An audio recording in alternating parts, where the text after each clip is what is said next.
আসসালামু আলাইকুম viewers, Sabinus কিচেনে তোমাদের স্বাগত জানাই।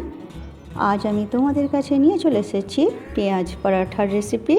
আশা করছি তোমাদের খুবই ভালো লাগবে। Yes.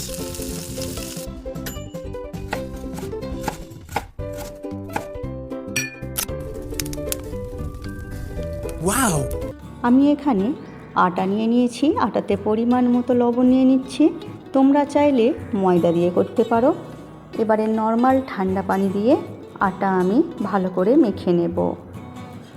যদি ময়দা দিয়ে করো তাহলে তোমরা ফুটন্ত গরম পানি দিয়ে মেখে নিও ময়দাটা। এরপর আমি আটা ভালো করে দলে দলে মেখে নেব, নিয়ে এরপরে 15 মিনিটের জন্য রেস্টে রাখবো। আমি এখানে হামানদিস্তা নিয়েছি, হামানদিস্তাতে হাফ চামচ মৌরি আর হাফ চামচ ধনে আমি এবারে গোটা একটু গুঁড়ো করে নেব। এটা তোমরা মিক্সির জারেও করে নিতে পারো, একদম মিহি গুঁড়ো করা চলবে না। এরপর কড়াইতে সর্ষের তেল দিয়ে ধনে আর মৌরির গুঁড়োটা দিয়ে তাতে এবারে কাঁচা লঙ্কা দিয়ে দিলাম কয়েকটা কুচি করে। এবারে আমি এখানে 3টে বড় সাইজের পেঁয়াজ আমি কুচি করে দিয়ে দিচ্ছি। পেঁয়াজ আমি একেবারে পাতলা পাতলা করে কেটে নিয়েছি, নিয়ে এরপরে হালকা করে ভেজে নেব। পেঁয়াজ বেশি কড়া করে ভাজবো না, কড়া করে ভাজলে এর স্বাদটা নষ্ট হয়ে যাবে। হালকা করে ভাজা হয়ে যাবে যখন পেঁয়াজটা একটু নরম হয়ে যাবে, তাতে পরিমাণ মতো লবণ, 1 চামচ লঙ্কা গুঁড়ো, হাফ চামচ হলুদ গুঁড়ো, 1 চামচ ভাজা ধনে গুঁড়ো, 1 চামচ ভাজা জিরে গুঁড়ো দিয়ে দিচ্ছি। আর দিয়ে দিচ্ছি হাফ চামচ আমচুর পাউডার।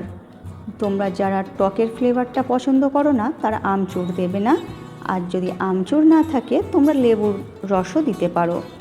এরপর আমি ভালো করে নেড়ে দিয়ে এরপর আমি 4 চামচ বেসন দিয়ে দিচ্ছি। বেসন দিয়ে আমি ততক্ষণ ভেজে নেব যতক্ষণ না বেসনের কাঁচা গন্ধ চলে যায়।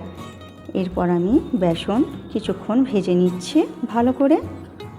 এই বেসনের ফ্লেভারটা পেঁয়াজ পরোটাতে খুবই দারুণ লাগে খেতে। তোমরা অবশ্যই একবার এইভাবে পেঁয়াজের পরোটা বানিয়ে দেখো।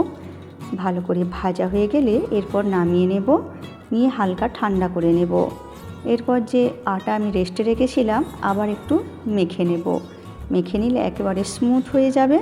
দেখো কতটা স্মুথ হয়ে গেছে। এরপর পরোটার মতো লেচি নিয়ে নিচ্ছি, নিয়ে এবারে পিড়ে বেলনিতে আমি তেল লাগিয়ে নিচ্ছি। নিয়ে এরপরে লেচি নিয়ে এরপর আমি ঘুরিয়ে ঘুরিয়ে একেবারে রুটির মতো পাতলা করে বেলে নেব।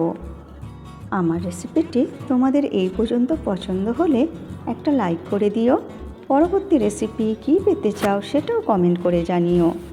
এরপর এবারে আমি 2 চামচ আমি বেসনের পেঁয়াজের পুরটা ছড়িয়ে দিচ্ছি, দিয়ে এইভাবে সমান করে আমি চারদিকে ছড়িয়ে দিচ্ছি।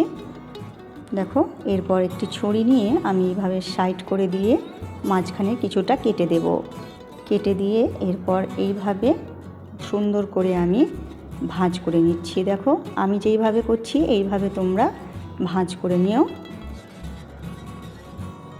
দেখো এইভাবে ভাঁজ করে নিতে হবে। নিয়ে এরপর আবার আমি 2 পিঠে তেল লাগিয়ে নিচ্ছি, নিয়ে এরপরে ঘুরিয়ে ঘুরিয়ে সব দিক আমি এবারে একটু পাতলা করে বেলে নেব। এইভাবে আমি এবারে পাতলা করে বেলে নিচ্ছি। এইভাবে তোমরা সমস্ত পরোটাগুলো বেলে নিও পুরো ভরে। এরপর আমি একটি চুলাতে ফ্রাই প্যান বসিয়ে গরম করে নিয়ে মিডিয়াম আঁচ করে দিয়ে পরোটাটা দিয়ে দিচ্ছি। 1 পিঠ হয়ে গেলে আর 1 পিঠ উল্টে দেব। এইভাবে আমি 2 পিঠ আগে ভালো করে সেঁকে নেব। তোমরা যদি তেল বা বাটার দিয়ে সেঁকো তাহলে এখনই দিয়ে দিও, কিন্তু আমি ঘি দিয়ে সেঁকবো তাই 2 পিঠ ভালো করে আগে সেঁকে নিচ্ছি। নিয়ে তারপরে আমি ঘি মাখিয়ে নিচ্ছি। আমি এখানে একটু বেশি করে ঘি দিয়ে দিচ্ছি। এই পেঁয়াজ পরোটা একটু ঘি বেশি করে দিলে খেতে খুব ভালো লাগে। আবার উল্টে পাল্টে আমি আবার এই দিকটাও আবার ঘি লাগিয়ে দিচ্ছি। এরপর উল্টে পাল্টে একটু ভেজে নেব 2 পিঠ, নিলে খেতে খুবই ভালো লাগবে। এই পেঁয়াজ পরোটার রেসিপিটি আমি সব রকমভাবে হেলদি করে বানানোর চেষ্টা করেছি। তোমরা অবশ্যই একবার এইভাবে বানিয়ে দেখো। এরপর তোমরা গরম গরম পরিবেশন করো সকালের জলখাবারে বা রাতের ডিনারে। আমার রেসিপিটি শেষ পর্যন্ত দেখার জন্য তোমাদের অনেক অনেক ধন্যবাদ রইল।